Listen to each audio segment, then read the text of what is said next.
But they claim they want to build the temple. Now, I want to discuss a little bit of sensitive history. And if I go to sensitive history, well, then I must quote sources that say it rather than that I say it. This is a fascinating book, and the web pages are there. You can check it out. Facts are facts. This is a book that was written by a Jewish man. And he confronted the thinking of many of the high-placed individuals of the world. This is interesting stuff. In this book, Benjamin H. Friedman, a Jewish man, writes about the Jews and reveals an interesting history. He states that the present Jews in Palestine are not the true descendants of the Judeans, but rather descendants of the Khazars. In the letter addressed to D. David Goldstein of Boston, Massachusetts, a convert to Catholicism, the author Benjamin Friedman of New York City, dated October 1954, provides some fascinating insights. This is in the public domain. Let's study this for a while and see where we get.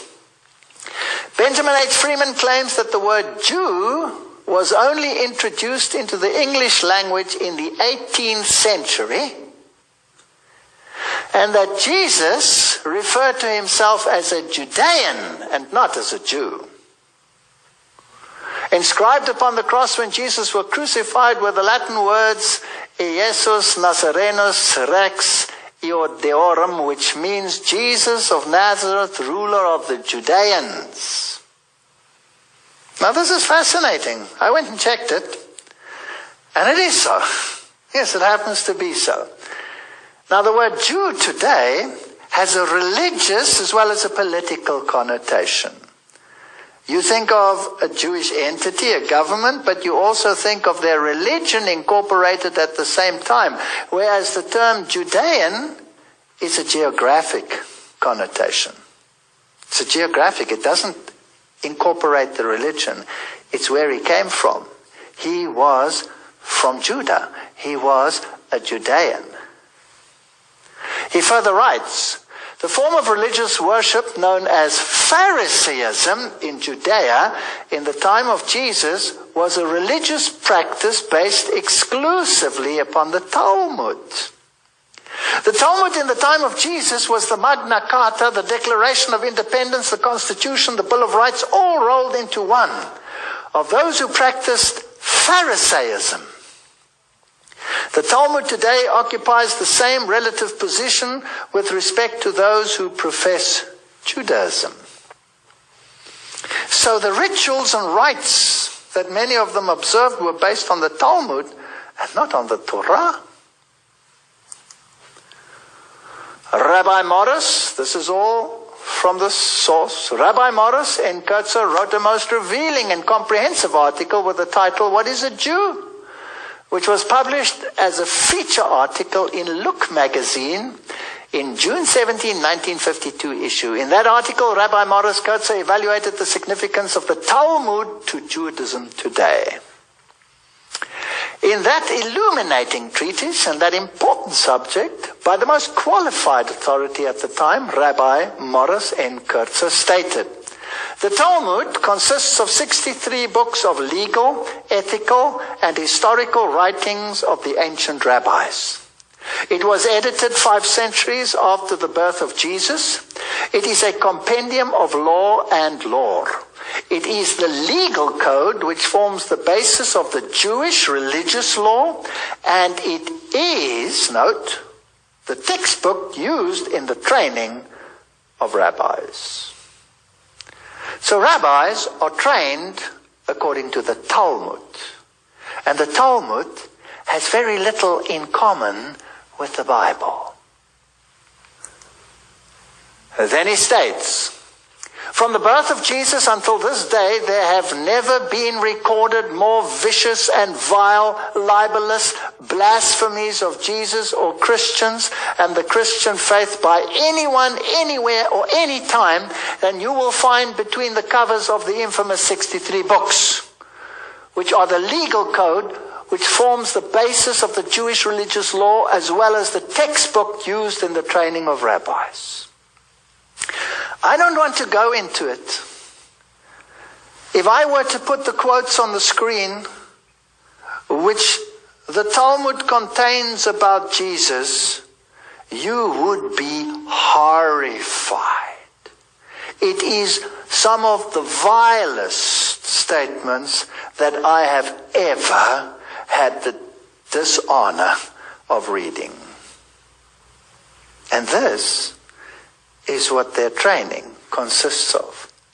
He then proceeds to quote some of the most horrendous statements from the Talmud regarding ethical issues, and not only regarding ethical issues, which deal with many, many issues from economics to relations with women, etc., and, of course, the view on Christ. As to the origin of the present Jews in Palestine, he states that those Jews derived from Eastern Europe,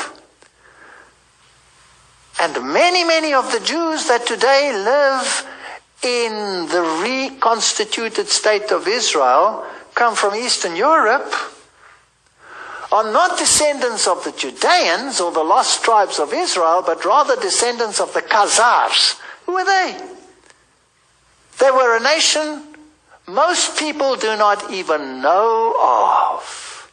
He writes, the so-called self-styled Jews in Eastern Europe in modern history cannot legitimately point to a single ancient ancestor who ever set even a foot on the soil of Palestine in the era of Bible history.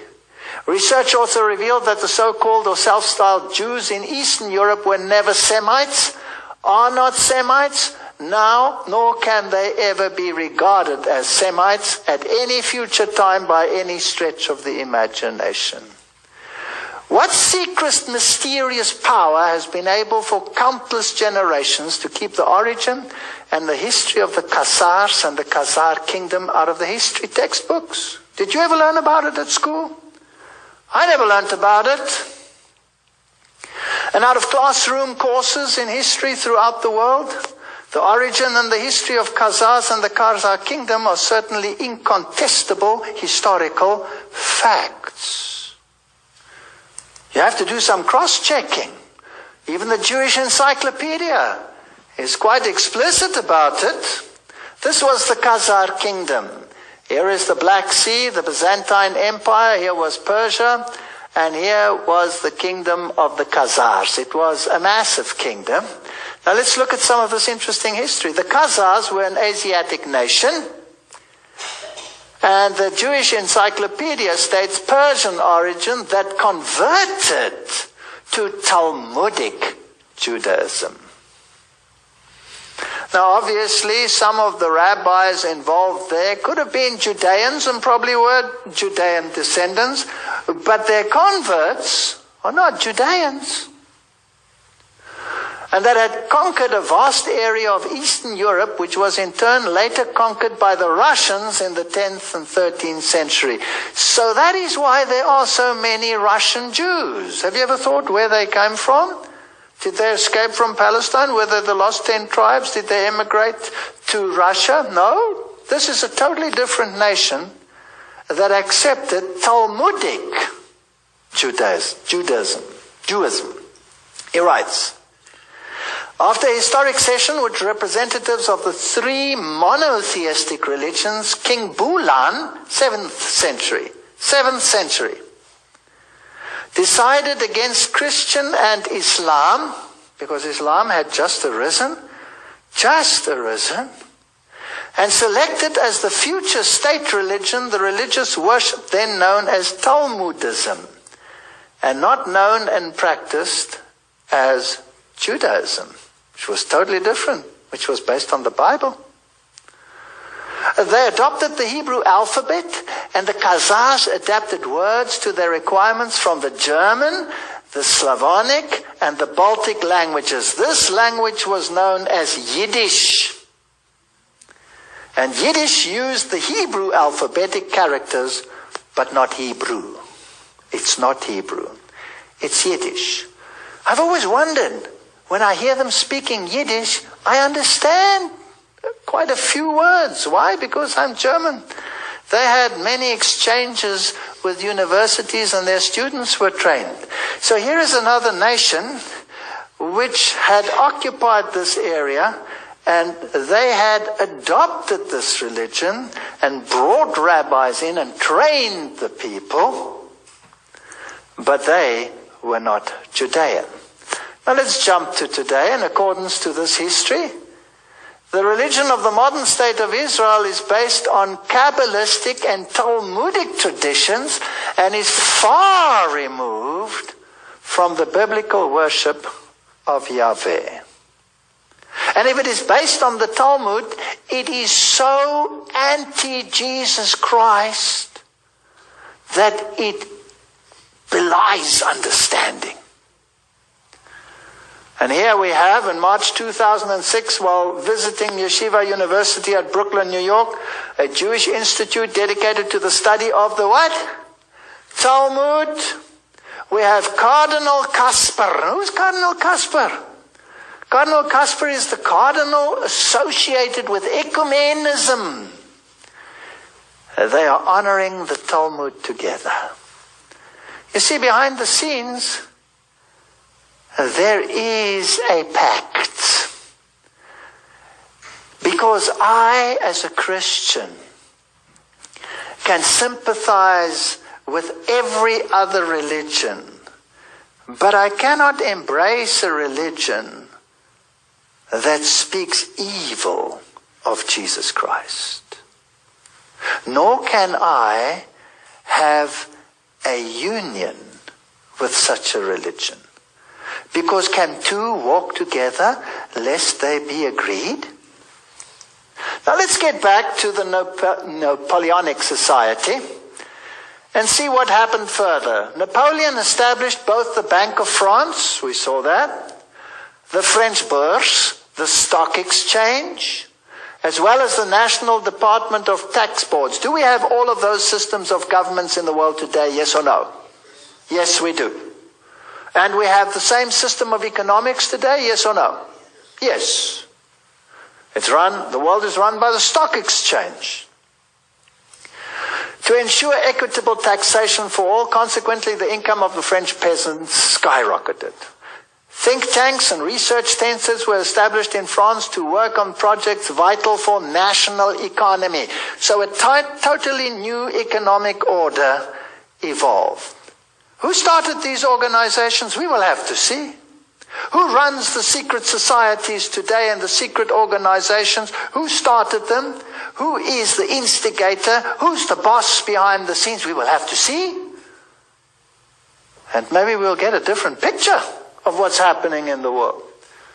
An industrial board was organized to provide data and information to French industry, as exemplified by the success of the sugar beet farming and the canning industry. In the military, Napoleon pioneered in what we describe today as the principles of war. And did you know that these principles, the armies of today, are based on the organization created by Napoleon for his Grand Army, and it has been used ever since.